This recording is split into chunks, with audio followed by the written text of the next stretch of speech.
名男子躺在桌子上，他的头上是一个不停晃动的怀表。控制怀表的人正轻声地对着男子说着什么。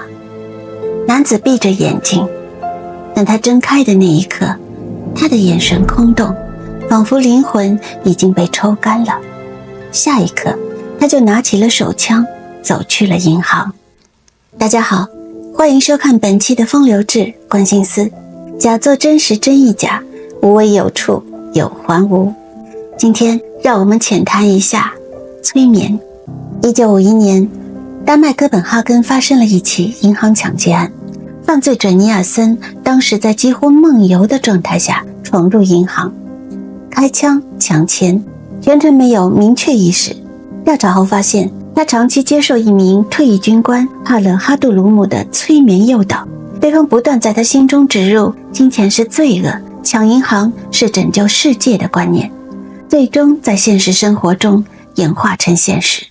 催眠真的能控制别人，让你在毫不知觉的情况下做任何事吗？答案是否定的。除了一些极端的例子以外，大多数情况下，催眠无法让你做出违背意志的事。首先，脑科学告诉我们，人在催眠中虽然意识被引导，但大脑的理性中枢依然活跃。也就是说，你在被催眠时，并不会完全丧失判断能力，而是在一种愿意配合的前提下，暂时打开放下戒备的大门。催眠不创造意志，它只是放大了你原本就有的某个意念。不管你最后做了什么，都不是因为你被催眠了，而是你的某一部分愿意配合。但在极少数情况下，类似催眠的心理操纵确实成为了被告检责的依据。比如我们一开始提到的尼尔森银行抢劫案，当时法院经过长期调查，认定了退役军官帕勒哈杜鲁姆确实对尼尔森进行了长期系统性的心理暗示，并诱导出犯罪行为。最终尼尔森被判有罪，但从轻量刑，而哈杜鲁姆则以主谋身份遭到定罪。这个判决释放出一个信号，法律承认心理操控可能影响判断，但不代表你就能完全免责。即使在催眠之下，一个人的内心往往还有着某种模糊的默许。也就是说，催眠可以推你一把，但真正跨出那一步的还是你自己。所以法律可以同情，但不会赦免。此外，催眠是不是只对意志薄弱的人有效？答案也是否定的。事实恰恰相反，越是能进入催眠状态的人，往往是心理素质更好、专注力更高、想象力更强的人。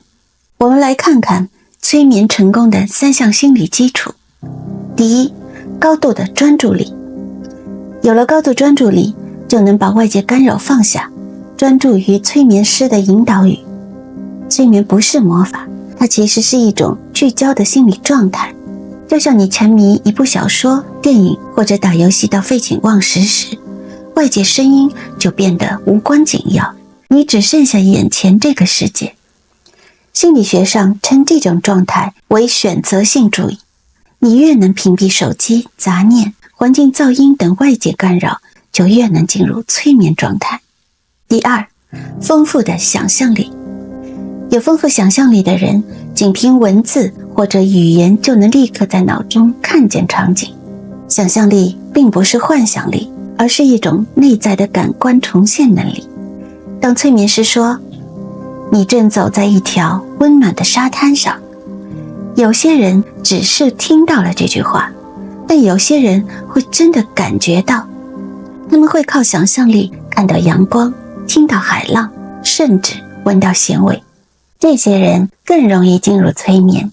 这种视觉化能力会引发错觉，你的大脑会开始分不清是我在想象，还是我正在经历。第三，暂时的信任感。暂时的信任感并不等同于盲从，而是一种愿意先相信看看的心理弹性。催眠最怕的有2种人，一种是高度理性型，耳朵里听着催眠词，内心却疯狂吐槽催眠师，这也能信？我看你能把谁忽悠进去。另一种是高度紧张型，才听了一半就慌了，怎么办呀？我感觉要进去了，万一出不来呢？这两种都不能顺利进入催眠状态。而真正容易的人，通常有一种可控的信任感，他不盲从也不敌视，而是愿意暂时把主控权交出去，看看会发生什么。这是一种心理上的试探性投降。被催眠者不是被制服，而是选择主动配合。换句话说，只要你愿意一起演这出戏，你的大脑就会开始相信这是真的。所以绝大多数情况下，催眠的成功与否不取决于催眠师的强大，而是接受者是否愿意配合与投入。即使是经验再丰富、技巧再高超的催眠师，如果对方内心完全封闭，防御心理极强，或者极度理性且排斥被引导，那么催眠几乎不可能成功。这就像开门进入一个人的内心世界，催眠师只能敲门，不能撞门，而门开不开取决于你内心愿不愿意试着相信看看。其实一句话就能说清楚，信则有，不信则无。那我们现在是不是发现还有一种我们经常听到的东西和催眠一样，会对人的相信做出探测？对了，那就是测谎仪。催眠和测谎其实都是在试着看穿一件事，那就是你的内心真正相信的是什么，而不是你嘴上说了什么。测谎观察的是你说出一句话时，身体会不会产生焦虑反应，比如心跳、呼吸、汗腺变化，而是根据你的心理反应来判断这句话到底是不是你真心相信的。而催眠则反过来，它是引导你进入一种状态，让你开始相信某件不一定存在的事情是真的。它不是要拆穿你，而是要重写你的内在信念。从这个角度来说，两者其实都是在做同一件事，看清楚你的内在在相信什么，只是过程相反。测谎仪是在问你，你是不是真的这么想？而催眠则是在问你，你愿不愿意先这么想？更有意思的是，面对测谎仪，有些人能成功反向操纵它，像特工、恐怖分子或训练有素的诈骗犯。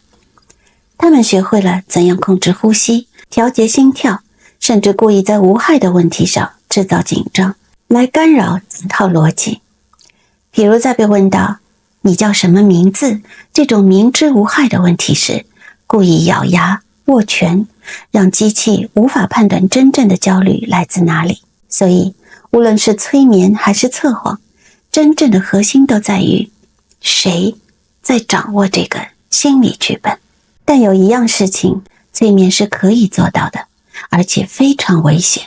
催眠不但能唤醒模糊或者不愿意被想起的记忆，还能改写甚至植入记忆。加拿大的记忆心理学家茱莉亚·肖就曾经设计了一个很著名的心理实验。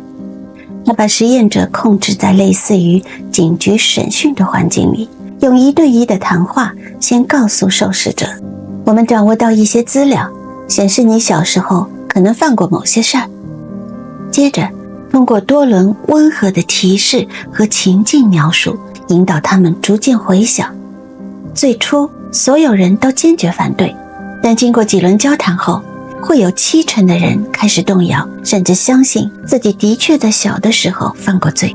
其中甚至有近30%的受试者还能说出细节，譬如地点、过程和涉及的人。这种通过反复强调和引导，让参与者相信一段根本不存在的童年经历，证明了人类的记忆其实非常容易被篡改。这样的实验不只是令人震惊，更揭示了催眠这种技术背后的危险潜力。它不只能帮人找回记忆，还能创造记忆。一旦你相信了这一段故事，它就会成为你的一部分，进而影响你的选择。因此从心理学与法律的角度来说，被催眠的人的记忆是不能轻信的，甚至通常会被认为不可靠。催眠会让人进入一种高度的暗示状态，他的记忆可能只是潜意识的幻想、社会期待，或或者是催眠师话语中预设立场的混合结果。因此，绝大多数司法体系都明文规定，在催眠过程中取得的证词不得作为证据使用。就算当事人声泪俱下地回忆起某段被施暴的创伤，只要没有其他客观证据加以佐证，那么这段记忆就会被列为是高度可疑、可能失真的主观叙述。值得注意的是，随着心理学与神经科学的发展，人们开始更清楚地看见催眠的边界，也逐渐不再将它视为能夺走意志的神秘力量，而是一种可以研究、可以掌握的心理状态。是的，催眠师的确可以影响你的记忆，但它不能创造一种你完全无法接受的行动。若你真的做了什么违背良知的事，催眠师只是邀请你跳舞的人，而点头的还是你自己。节目说到了最后，可能很多人想知道自己是不是属于容易被催眠的人。来做个小测试，我会说10条平日里你可能的反应，看看你能中几条，就知道你的催眠容易度。1.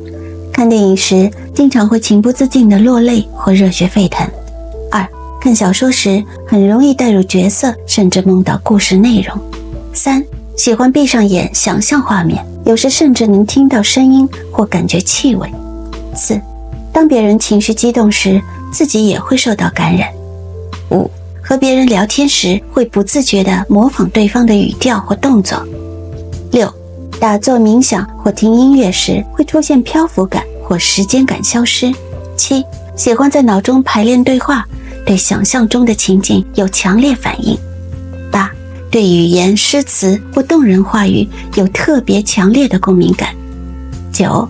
经常会在夜里回想白天发生的事，甚至反复脑补。10. 遇到心动或悲伤时会有强烈的身体反应，如起鸡皮疙瘩、胸口闷、呼吸变快等。上面的10条能中7条以上的人，恭喜你，你就是可以创造传奇的最容易进入催眠状态的那一群。但这并不代表你脆弱，而只能说明你感性、想象力丰富、情感细腻，对这个世界还保有深刻的回应力。感谢您观看本期的风流志问心思，假作真实真亦假，无为有处有还无。我们在一起不太全面地聊完了这个看似神秘其实也很人性的催眠之旅，也拜托您动动高贵的手指点赞关注我，下一次让我们在风流中再次相见。